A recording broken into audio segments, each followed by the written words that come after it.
Welcome to Cricket Centre.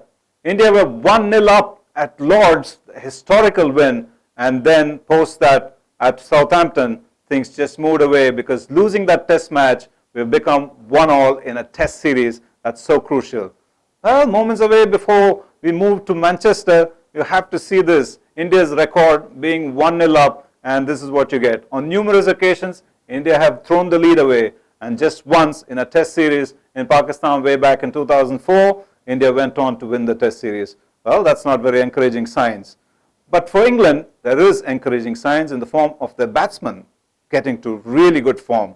Cook had a problem, Ian Bell was struggling. It was just those two young men, Balance and Root, who kept that English innings together. Now things have turned around differently. Cook has found his form and Ian Bell has come quite strongly.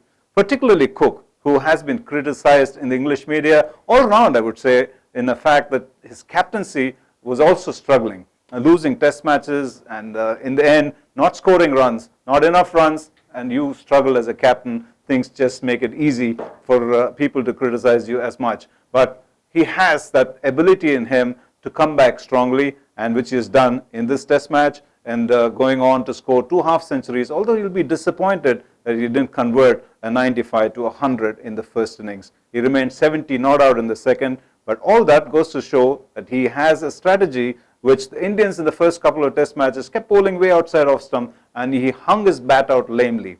But this time around, he's moved across the stumps and he's used his feet better and also looked to play shots on the onside. As you can see, a lot of runs have come on the onside and at a very attractive strike rate. Things have been better on the offside as well because he's moved across the stumps, and anything further away on the offside, he's looked to cut, he's looked to punch on the back foot, runs all around for him.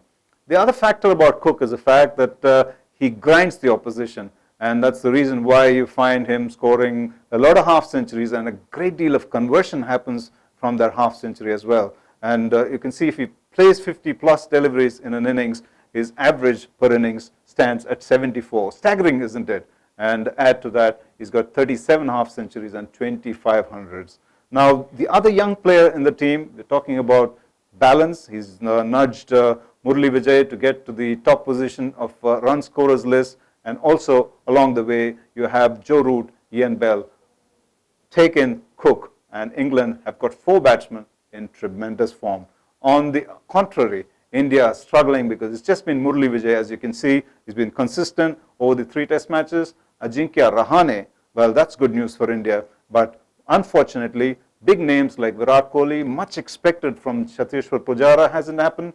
And definitely Shikhar Dhawan, and that opening spot probably is lying vacant for Gambhir to come and fill.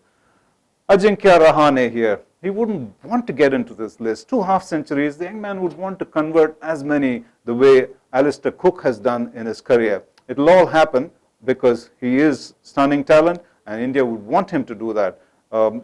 This is probably an occasion which you might think, I don't want to be part of it. I'd rather be like my idol, in fact, Sunny Gavaskar, getting 100 at Manchester and then going on to win it. So runs in a winning course is definitely far more pleasing for a test batsman. Great names those, but in the wrong list is Rahane, and hopefully at Manchester he will score 100 and India will win. But on the other side, there's some very shocking details for you. Keep watching.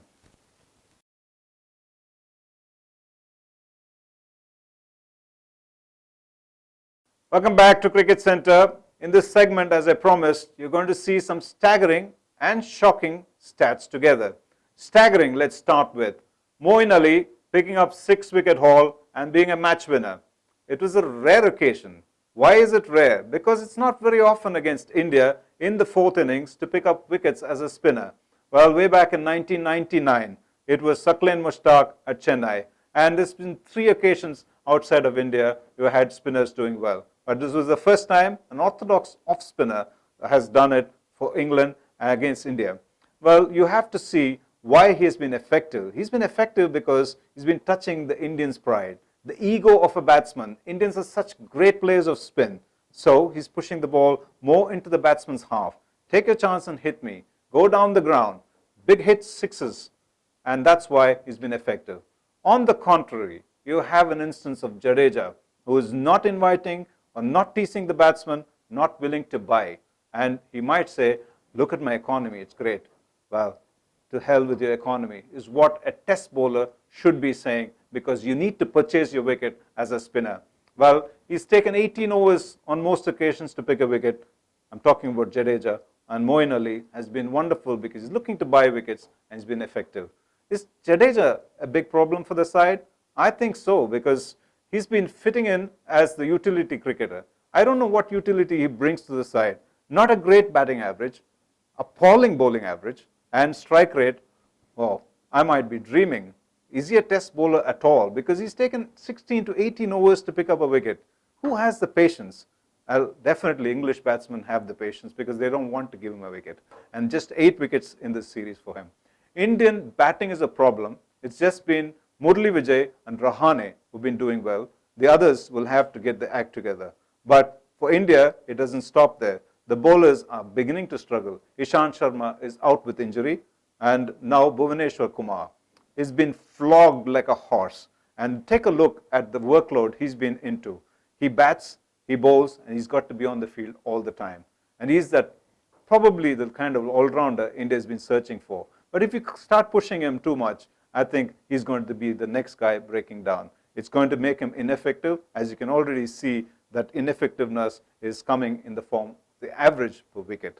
So here we go, and Shami is the other problem for you, a jaded Shami. 2013 against West Indies, picking up 11 wickets. We had a star born. And then usually you expect the fast bowlers to start getting better and better, and the peak would arrive in 2 or 3, maybe 4 years. But looks like his dip has arrived rather quickly.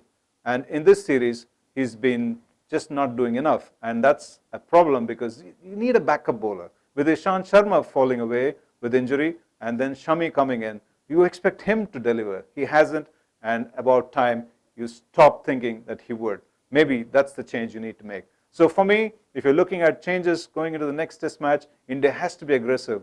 1-all is a situation, and then you want to convert it to 2-1 in your favor.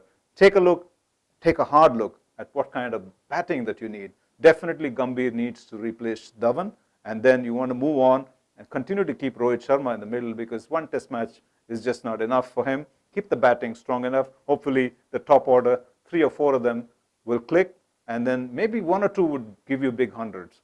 And with the bowling department, time you get Ashwin, because he believes in picking up wickets. He believes in the fact of, look at the batsman taking chances against him, unlike Jadeja. Maybe we're tired of Jadeja for a while, keep him out.